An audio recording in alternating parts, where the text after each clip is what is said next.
Senhor esteja convosco. Ele está no meio de nós. Proclamação do Evangelho de Jesus Cristo segundo Mateus. Senhor,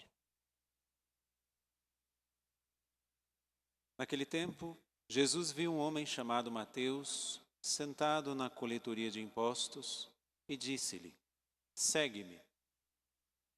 Ele se levantou e seguiu a Jesus. Enquanto Jesus estava à mesa em casa de Mateus, vieram muitos cobradores de impostos e pecadores e sentaram-se à mesa com Jesus e seus discípulos. Alguns fariseus viram isso e perguntaram aos discípulos: "Por que vosso mestre come com os cobradores de impostos e pecadores?" Jesus ouviu a pergunta e respondeu: "Aqueles que têm saúde não precisam de médico, mas sim os doentes. Aprendei, pois, o que significa: quero misericórdia e não sacrifício. De fato, eu não vim para chamar os justos, mas os pecadores." Palavra da salvação. glória a vós, Senhor. Meus irmãos, minhas irmãs, este episódio da vida de Jesus, ao qual ele passa, vê e chama Mateus, nos provoca a pensar que Deus também passa na nossa vida, que Deus também nos vê, que Deus também nos chama. Todos nós temos um chamado específico de Deus. Mas todos nós, dentro do chamado específico de Deus, temos uma particularidade que é para todos aqueles que aceitam o chamado. Quando eu falo específico, eu falo de vocação, eu falo daqueles que têm uma missão específica, a qual só você pode fazer, só você pode exercer. A sua missão só você pode fazer. Mas todos aqueles que respondem a este chamado específico vivem uma coisa em comum. Eles seguem Jesus no pensar, no sentir e no agir de Jesus. Muitas vezes nós podemos nos deparar com cristãos que cumprem ritos, com cristãos que vivem mais ou menos, com cristãos que acreditam em Jesus. Mas isso daqui é uma graça que nós devemos pedir.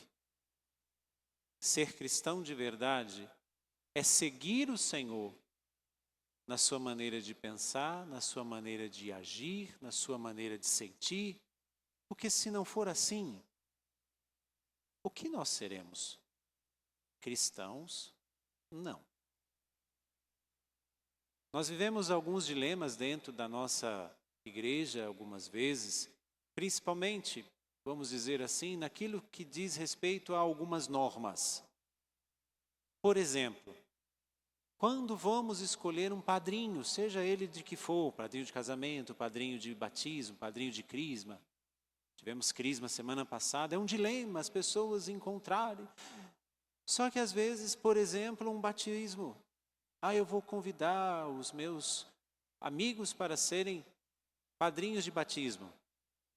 E aí você vai em busca da documentação daqueles padrinhos.